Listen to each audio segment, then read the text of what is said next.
On YouTube on my mobile device and share the link to my Discord server.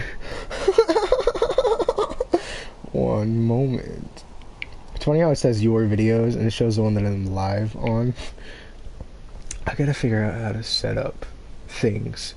I've progressed a little bit. I will say this, I have progressed a little bit in the actual game itself. I did like maybe one or two actual storylines, or not storylines, one or two missions to the story. So basically the little girl that you saved from the container, her name is Pheme. They named her, it's P-H-Y-M, Pheme. Since you saved her, she calls you, and then it's dependent on your character's gender, male or female. If you're male, she calls you daddy, and if you're female, then she calls you mommy, and everybody else on the ship that you're on right now, they do the same to encourage her to, like, you know, speak more, because apparently she's a human origami, which is very rare. More on that later. However, I gotta figure out where is the link.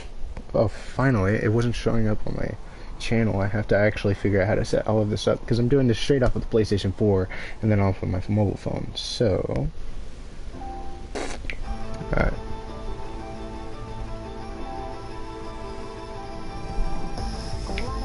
Oh yeah, the intro.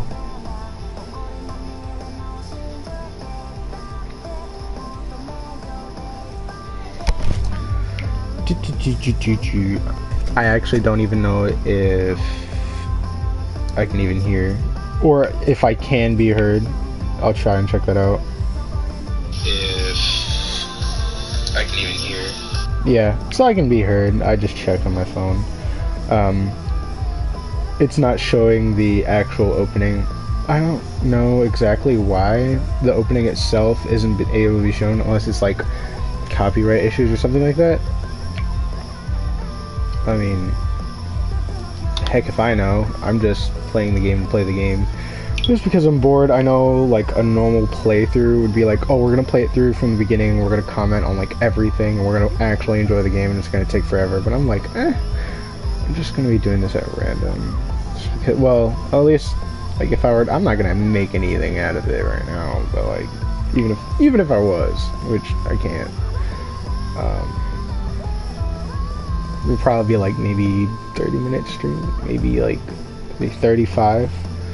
I can't really say for sure. Gotta set my alarm so that I'm not late for work later. You would think I would have all of this done already. Alright, press any button. Yeah, so I made a new like preset, because now I'm like, before it's like, oh, you're learning how to use the weapons, now you're learning how to use elements in weapons. So, you know, there was fire, ice, lightning, and holy. Obviously those aren't. There's blaze, freeze, spark, and divine, which is, I think, the official names that they're given. But I did make a little new preset for fire. I thought it would be fitting to have red and white for flame weapons. Also burst effects. So yeah, the sword. it's is this a coincidence? I don't think so. Corona? No. Not a coincidence. So aside from now the effects that you can add to your weapons, oops. There's also this new one. I like this one a lot. Also, burst art effects. Now these are just little additives to the actual things. I'll show them off in like a moment. Crescent Moon winds up being, it's fairly simple. Now, earlier I showed off in the last stream, with the basic square attacks, you know, you'd see energy surrounding your character, but now this is stage 1 ground attack boost. So you'll see this is what it looks like now, but that kind of combos together, and you see that big purple wave, that's the Crescent Moon. That's the purple energy wave that's being shot out. that does damage. Now that can be changed to twin moons. Um, in the bottom right, it says equipable BA effect types. So there's, I guess that cross section is like slash types. That lock on target Foxfire, like this one. This one's a shot type. These are beam types, explosion types, and then there's other special ones I think you have to unlock in the game. But twin moons, fairly simple. That one just spawns 2 moons in a diagonal direction. Oracle Blade, I kind of like, but I also kind of don't like, because it's an extra slash from an other direction, but it's almost unpredictable. Like,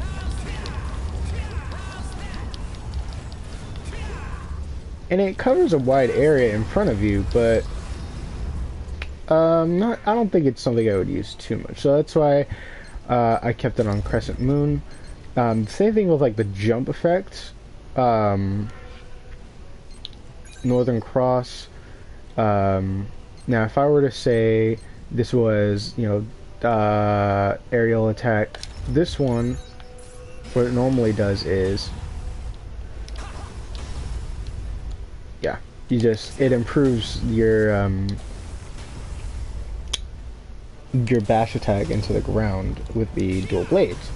Now with the burst art effect, there's different ones. Now I see with the explosion ones, there's explosive blast. That just creates a blast in front of you. That looks pretty cool.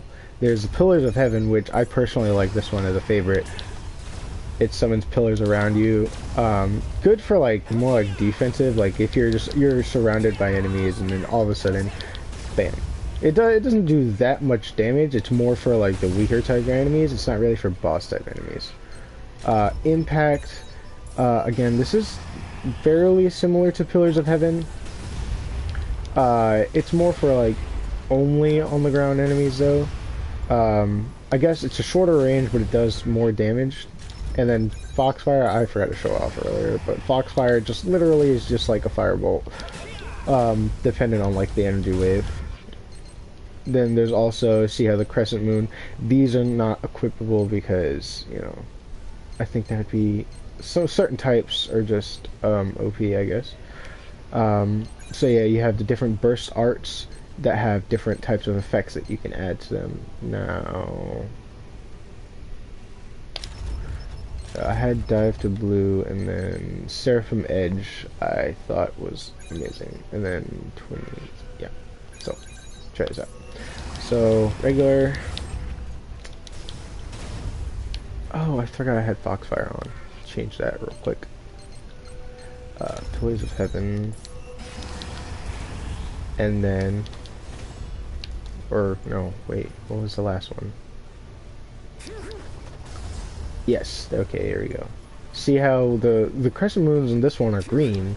I think that's just because that's their default color, but it changes depending on like what area you put it in. Wow, already almost 10 minutes into the stream. Just like, no reason. Also, new shield. Yes, that looks terrifying, but there's even more powerful shields. This is, right now, I think there's like up to rank 7, because if you look at, go to upgraded like weapon types, right? This is like the basic level 1 knife. You go to blueprint list, right? The Amit knife, P2. So like the white winds up being rank 1, green is rank 2, purple is rank 3, blue is rank 4. I think that's like a red color for rank 5, orange is rank 6, and then rank 7 winds up being the strongest type, which would be like the legendary one. So it's like you've got common, uncommon, rare, super rare, ultra rare, those types of like, rarities. Legendary wind up being the best of the best. And you see that it's pretty consistent. Now you see how there's short blade, long blade. Now these wind up being the different weapon types, but there's also the different weapon tree branches. So the knife tree branch, how the knife goes from knife 2 probably up to knife 7, or the chill knife, which winds up being the freeze version, or the fiery knife, and I think that one in the middle is like sparking, not sparking, the electric version. Some weapons don't start off at rank 1, they start off at rank 3, and then they have to skip a rank in order to get to the next one. Iron Maiden, Iron Maiden Freeze, Sparking Maiden, just a few more examples. Altair, and then there's the weapons that are like, you can only see them as rank 7. There's 3 different ones to this one, which wind up being pretty cool. It's the same concept for like every single one of these. So there's plenty of weapons, plenty of types to deploy. The bucklers, the smaller shields, the regular size shields, and then the large ones. You know, the ray gun, shotgun, snipers, assault guns, heavy moons, biting edge, which winds up being the twin swords. But if I were to get back into the lore, you can actually see a bit of the lore. This is my character, Julius, and then, you know, the last name is dependent on what port they originate from. So the port I came from was Pennywort, and that's part of the game. You can't really name that. The identification number winds up being like kind of like a prisoner has a cell number, or like a prison inmate number. Well, that's their identification numbers. They're like technically like quote unquote property.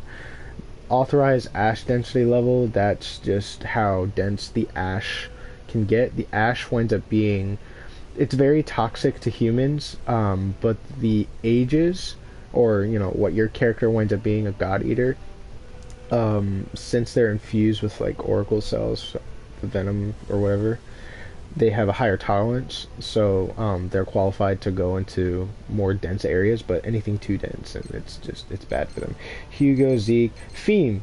Okay, found within a transport container owned by Gleipnir, a very large city. Kind of think of it like, if you've got like, say there was a state, right? Gleipnir winds up being like one of the major cities, and then you've got other smaller cities that surround it, such as not Chrysanthemum, that's the name of the ship.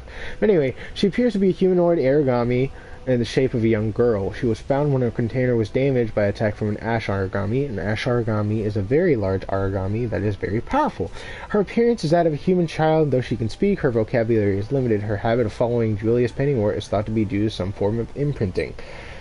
She possesses nigh miraculous ability to slow down the corruption caused by an ash origami's devour. The same way you can devour your enemies, the ash origami, the big bad boys, they can do the same thing, only they can corrupt you, meaning you won't be able to heal or anything like that. You won't be able to get help. You will basically have to wait out that debuff. It's terrifying. During the fight with origami known as Ra, yeah, the sun god, she proved that despite not being a god eater, she could engage with Julius Pennywort. Engage wind up being like a technique that allows you. I know I said I was going to get into the game, but frick. Engage winds up being a type of like mind booster, where you have a specific ability that you can equip and that your allies can equip, and when you engage, those abilities get pooled together. Say you have the ability engage.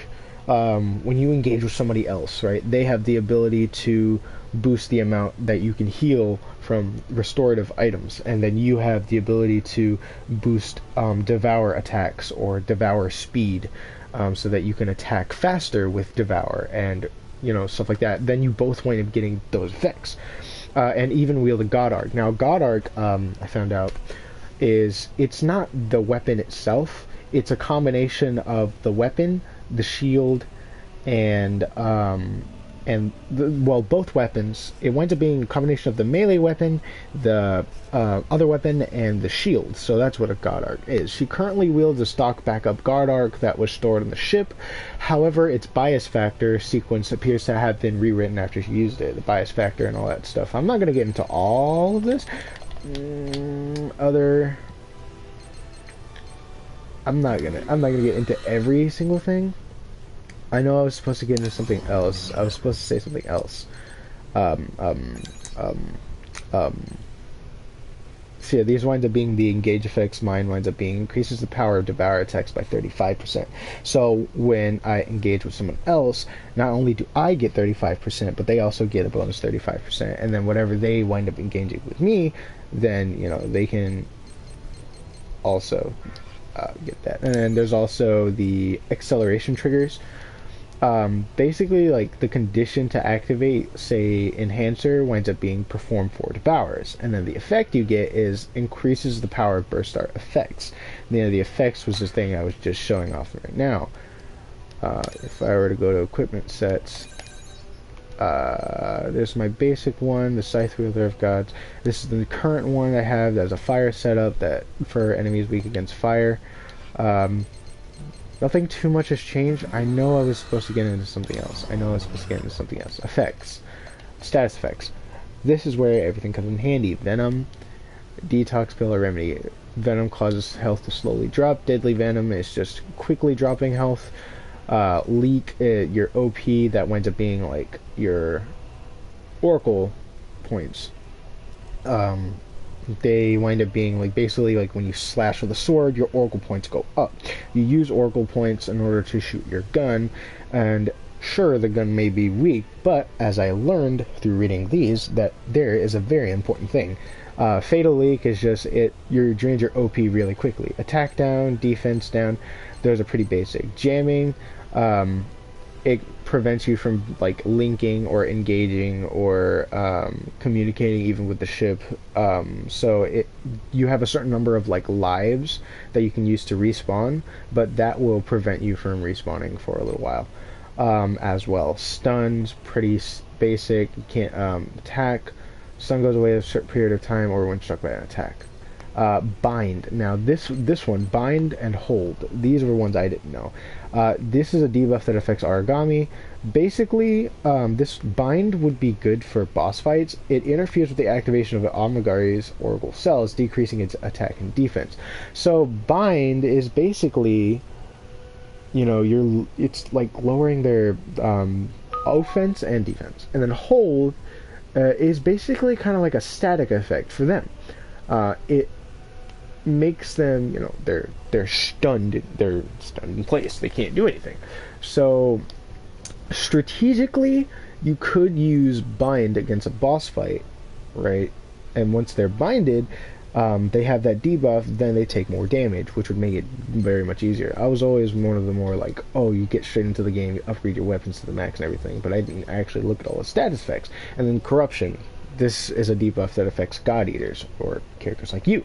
Corruption is inflicted when Ash Origami Devour attacks. When corrupted, a God Eater can no longer receive any aid from other allies, including Engage and Link Aid. Due to this, any corrupted God Eater that is incapacitated, or technically faints when their HP drops to 0, is immediately respawned, which costs 2 health point respawn points instead of 1. Only time can cure a corrupted God Eater, making this an extremely dangerous debuff. Now, here are some other buffs. Disguise Scent, that basically like makes you invisible. Taunting Scent is the opposite. Other enemies target you. Attack up, defense up. Those are pretty basic. Burst, we already covered that one. Engage active, when engaged to a God Eater, share both their engage effects and their burst state. Acceleration trigger effects are also shared between God Eaters. That was something I didn't cover. Acceleration trigger active. So yeah, now that we have all of the basics, let's see the mission that I had planned out. Origami detected. Now that's level 3. I want to go back to rank 2. And yes, this is the Sun God one. Our ship was made its first contact with the Ashborn theme, who had imprisoned in a cargo container, joined in the battle, and a lot has happened, so I'm not really sure what to write. It's been a mess. That's Amy. She winds up doing little mission reports. I don't read all of them, and this one I didn't read, so this is the first time I read this one, actually. So there's different rewards you can get: 900 gold, or Fenrir points, and then the probability of getting other items. Most of them you can get easily. It's just a low chance, but you'll definitely need them, especially for upgrading weapons or even crafting weapons. Now the blueprint list, this lets you see what weapons you can craft, which ones you still aren't able to craft, such as this one, and the materials required for it. That's why I like this feature, because now I can see, oh, I need these materials. I can go and see, oh, this material is in here, stuff like that. Now, certain materials you can pick up from the battlefield. Others you can actually absorb from the enemies themselves.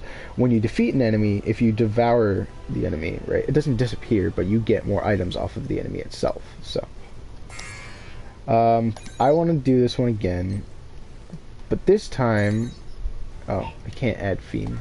It would have been nice to have theme on there again, but let's just continue in the first mission.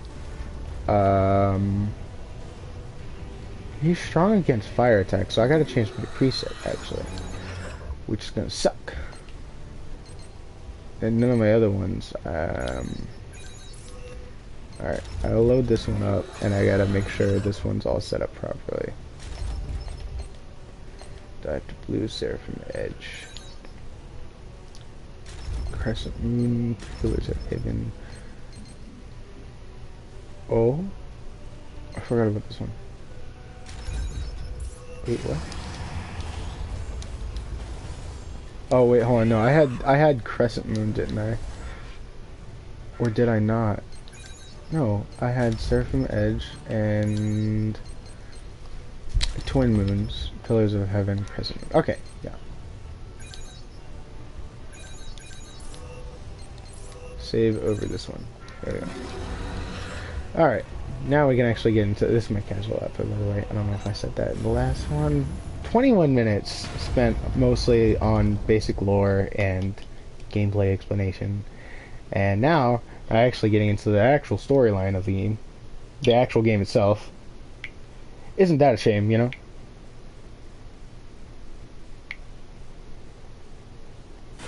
That is truly a shame. Uh-huh. So yeah, there's Raw. It's raining. It wasn't raining the last time.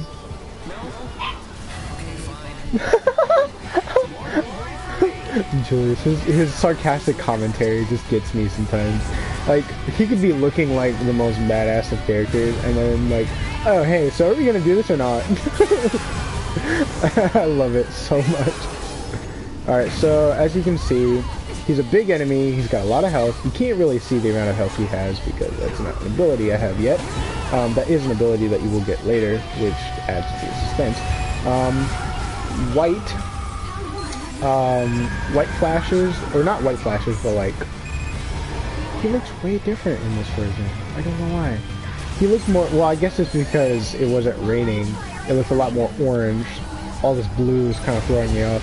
So, blue ends up meaning that, you know, the blue numbers mean that you're doing less damage. White numbers meaning you're doing average damage, which is what you should be doing. And then orange winds up being critical damage. If you hit a weak point, or if you're attacking an enemy with something they're weak against. Now, certain parts have armor, such as that underside of his. Ooh, I just got hit by a Devour attack. Yep. It's Devour and causes it to enter burst mode. The same way I can enter burst mode, the enemy can too, and they become more freaking powerful. I can't engage. See, it says activate engage. Yeah, that the endurance is what it was called. Oh, and that's right. I immediately respawned. Well, everybody's over there, but might as well take a little bit of time to gather items.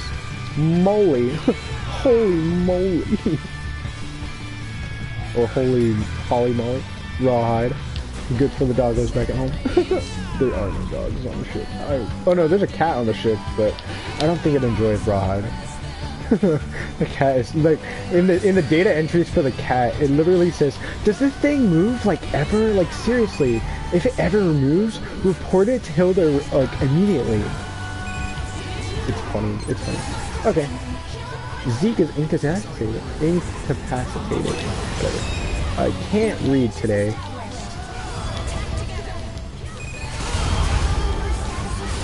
There you go, then killer to him. I haven't done a lot of Devours actually, now that I think about it. Yeah, they refer to the players as like Hound 1 through 4, depending on what position you're in. as the main character in the main story, you'll always be referred to as Hound 1. Not sure what that's all about. They referred to that I think even later on in the game. I've only played maybe... it shows the amount of progress you made based on the amount of story missions that you completed. In my first playthrough, or at least the first time I played through the game, I only got to 26 missions. This one I think is like the 14th, and this is the last rank 2 mission where you fight off against a boss like this. So that means, if I'm not mistaken, I'm pretty much halfway to where I was before, which I don't even think was halfway through the game. So it's going to be interesting to see what happens next in the game afterwards. Warlord, don't like that. There will be a certain point where he will like,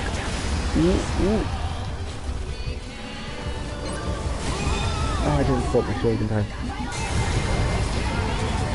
Oh, his arms broke. And see, the armor on his arms broke, which means they're weak to attacks.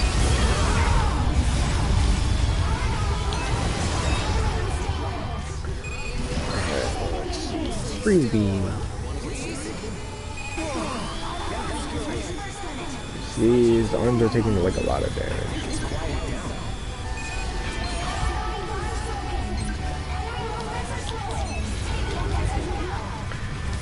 He's enraged. Oh, that means he does more damage. Alright, restore pill.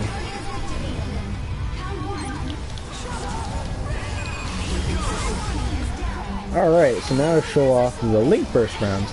Basically, you just shoot them at your allies and they wind up leveling up their burst. So like right now I'm level 2, I'll probably level up to level 3 in a bit. Oh, see, this is what I mean. When the enemy's down and now that armor on that piece is down, so you can actually damage them. Or at least do some type of moderate damage. It doesn't take a lot to get to that point, it's just knowing when and where. Oops. Alright.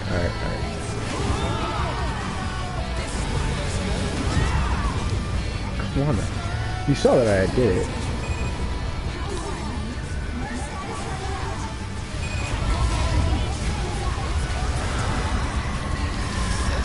Ooh. Come on.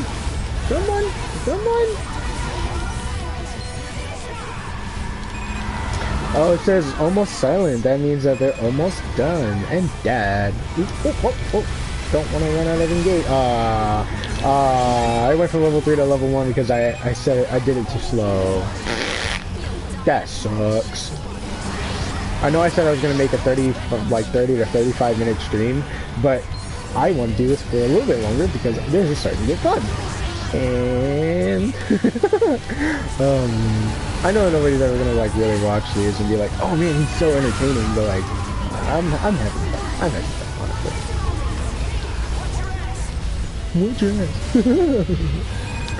Oh, come on. Oh, no. I can't put, I'm not gonna throw the controller. That's not gonna be fair. Like, no, he's entered burst mode. Oh, great. Well, oh, no, hold on.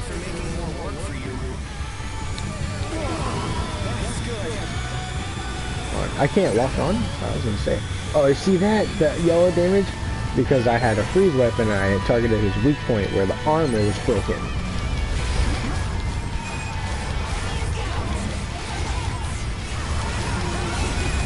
Ah, there we go. This went by much faster than in my first playthrough, and I still have the same weapons. I think it's just the effect. So now you see this Soul Cotton Rough Ash Core piece. See, when you do that to an enemy, right after their corpse is just laying there, you'll get the chance to. Oh, these are life fountains. They restore health and OP. You get the chance to get like more items than what you would before. This is a dead end. I don't know why I'm still here. I collected a few items already. I want to see if I can get one more before the time runs out. Oh, but I think it's too far for me to grab anything. Yeah, I know. I was just at it. Alright. So yeah, So you, as a player, wind up gaining +1 GAP. I'm not exactly sure what that is, and then your teammates get AP, which are ability points. You can use those to buy different like effects for them and stuff. Complete with 6+ endurance, break the origami bonds 3+ times, 2+ times, victory rewards, bond break rewards, and abandoned god arcs are basically like the god arcs that you have, but they're broken, so the only thing you can really do is use the effects that they have. Beast's Nose, this one for example, that's a red rarity, that's a level 5 rarity. Increases materials gained as bond break, increases material gained as bond break rewards. So, like, you know, the bond break rewards like these, it's either increasing the rarity or increases the amount that you get from it. Now, that winds up being level 3, right? Is what it says. Now, it says active from level 5, so that means that you can equip this to like a weapon or a shield, but you won't be able to, like, the effect won't take a place unless it's like level 5 or higher. Now, this next one, Aficionado, level 3, increases drop rate of better abandoned god arcs. Now, that one would be nice, but that's still only level 3. Some weapons give you more than one slot, which will allow you to equip more of these same types so that you can get level 6 or 7. I think the maximum is level 10. Burst starts and stuff, this winds up showing you what you level up, basically. Like, the more you wind up using the burst starts, the more they wind up leveling up. And the stronger they get, and also the more you unlock. Some of them only you can unlock by completing more of the story. Others you can't really unlock until like endgame. But all of like the burst arts and the burst art effects, they all are, well, the burst art effects are not dependent on the weapon type. Were there any problems with my work? That's Amy. She's the secretary lady, the girl in purple hair over there. She just announces like a quick like something or whatever. Whenever you go, it's like, welcome back. Want to eat? Take a nap? Hit the showers? Something like that. Always like that. Currently, missions are available as follows. So, go to the first rank 3 mission. Blueprint. No. Ooh, purple. All the purple. Get the rare weapons items. Gold fragment. You can sell this for a lot. Not really a lot, but you can sell them for somewhat. Let's see. That's the first mission? Crap. I might have to end this stream for a moment. Probably start it back up. This is rank 3. It's the first rank 3 that I've done in a while, so this one might be difficult. For now, I'll have to end this stream here. I'll start up another one as soon as I'm ready. I think I have to go in just a moment. Take care of something real quick. That I will be back. But yeah, that's basically the game. You do missions, you collect items, you level up your weapons and stuff, you complete the storyline, you talk to the characters. Oh, okay. Yeah. There's like literally nobody watching this. And I don't think anybody is gonna watch this. Maybe in some rare future where I'm famous and, you know, all of these. Yeah, no, I don't think so. For now, I'm just having fun with the game, so I'll start it up again after I get back from whatever it is that I'm having to do right now. I didn't want to take a screenshot. I'm still getting used to the controls. So, with that, I will, I will disappear for now. In like